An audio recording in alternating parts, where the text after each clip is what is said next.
আসসালামু আলাইকুম গাইস, সবাই কেমন আছেন? আশা করি সবাই ভালো আছেন। আমিও আল্লাহর রহমতে অনেক ভালো আছি। তো চলে আসলাম সকাল সকাল আবার একটা নতুন ব্লগ নিয়ে।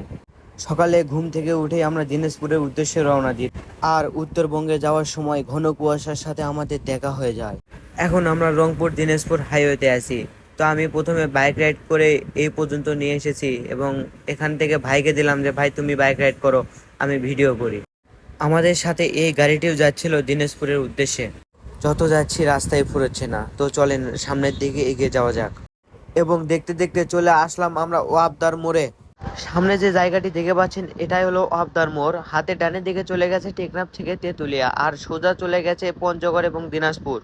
আমরা সোজা দিকে যাচ্ছি এবং এখান থেকে দিনাজপুর 42 কিলোমিটার। সবাই বলে দিনাজপুর লিচুর জন্য বিখ্যাত। তো আমরা দেখতে দেখতে চলে আসলাম লিচু চত্বরে।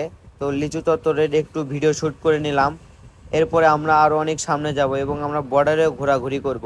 দিনাজপুর শহরে ঘোরাঘুরির পর আমরা বর্ডার দেখার উদ্দেশ্যে রওনা হলাম। তো এখানে ভাই পোজ দিল আমাদেরকে একটা, আর একজন হাত ছাড়িয়ে বাইক রাইড করছে। দেখতে দেখতে চলে আসলাম বর্ডারের কাছে। দূরে যে তার কাটাটি দেখতে পাচ্ছেন এটাই হলো বাংলাদেশ ইন্ডিয়ার বর্ডার।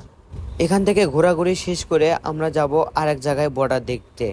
এখানকার এক ভাই বলল যে চলেন আপনাদের এমন জায়গায় নিয়ে যায় যেখান থেকে আপনারা ইন্ডিয়ার ভিতর ঘুরে আসতে পারবেন।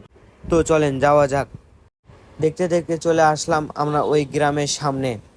গ্রামে ঢুকতে বিজিবির চেকপোস্ট। আমরা বিজিবি থেকে পারমিশন নিয়ে আমরা গ্রামে প্রবেশ করে ফেললাম। চলেন তাহলে যাওয়া যাক ইন্ডিয়ার ভিতর। আমরা একাই যাচ্ছি না, আমাদের সাথে আরো একটা গাড়ি যাচ্ছে।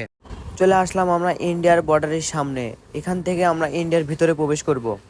আর আপনারা যে রেলপথটি দেখতে পাচ্ছেন এই রেলপথ দিয়ে বাংলাদেশ থেকে ইন্ডিয়ার ভিতরে প্রবেশ করা যেত এবং এই রেলপথে অনেক জিনিস ইন্ডিয়া থেকে বাংলাদেশে আসতো এবং বাংলাদেশ থেকে ইন্ডিয়াতে যাইতো।